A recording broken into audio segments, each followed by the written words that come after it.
my next question for you is, who do you think, when you look at the Big Ten Conference, who do you think is the biggest threat to Ohio State for the Big Ten championship?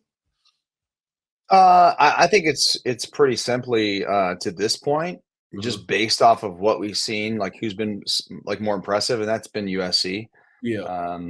Just because USC has won a top 25 matchup against LSU, really top 10 sort of matchup. I think I had LSU this past weekend. I was really impressed with that team. I think they're going to have a chance to maybe, I'm not saying they're going to run the table, but I think that they can be a 10-2 type team at the end of the year. Something like that. But no, SC has been very impressive. The job that they've done, like I said, LSU, they dominated this past weekend against Utah State. That wasn't even like a big deal, but I watched them that game, some of that game, because it was like that Big 12 after dark, like late night deal. Like 11 o'clock or something like that. Yeah, it was crazy. I was watching it at like midnight. I felt like, I'm like, why am I watching this USC and Utah State game? But nonetheless, it's a game that I watch because they're in the Big Ten now. And then, Penn State is probably the second team that creates some problems. Them in Oregon. Penn State did not look very impressive against Bowling Green.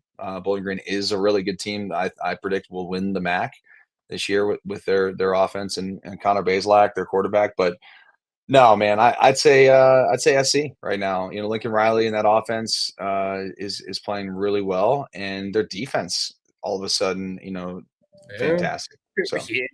Yeah. I don't disagree with you at all. I think I got SC as the biggest threat as well, and it's so shocking because coming into the season, everybody was talking about Oregon, and Oregon just has not looked great in their past 2 games. Now they're 2-0. Like they barely beat Boise State. I know Boise State's a name in college football, but they were heavy. Oregon was heavy favorites in that game, and Boise was leading for most of it.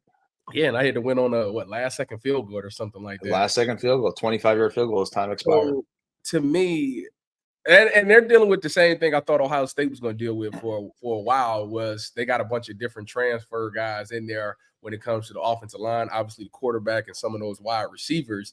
I thought it would take some time, but man, it doesn't look as polished as it does. Now, don't get me wrong, they can win a lot of things back if they go when they play Ohio State. Obviously, that'll be their big test, and if they are able to be in that game, or God forbid win that game, then obviously we'll be singing a different tune here. But USC. Hey, real quick though, I mean, not to totally derail your great comments there, but can we just have a conversation quickly about Texas beating Michigan?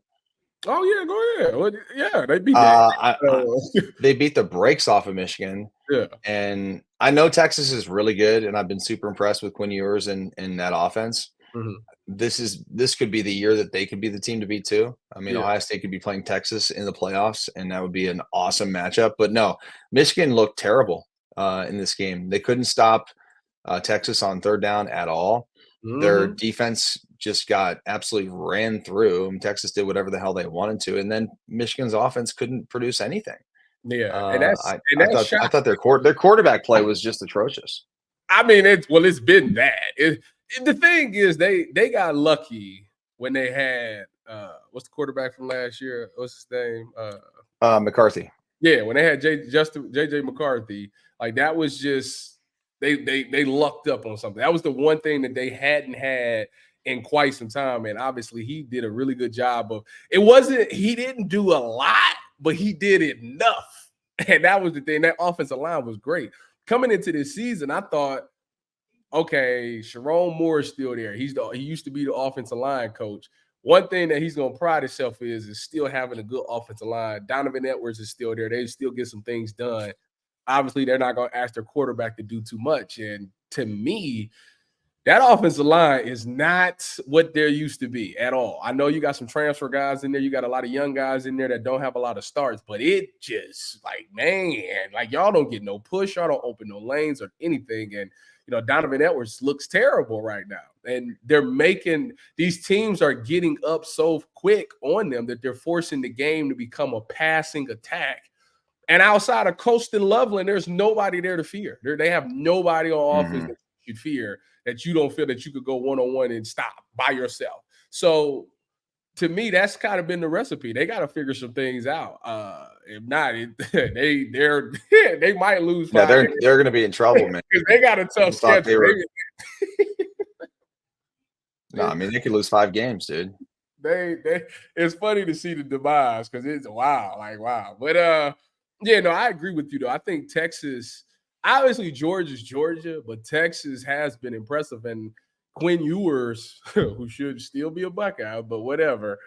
Quinn Ewers has looked really good too. I mean, he's got to be one of the favorites to win the Heisman. I mean, he lost both of his wide receivers, and yet this man's still slinging the thing around and still getting guys open. And the thing is, it was funny because I think all Buckeye fans were rooting for Texas and Quinn because Quinn went in Ann Arbor and got it done, which is something that we haven't done. I mean, he ended, I think there was on a 25-game win streak. He snapped it like easily, like it was nothing to him.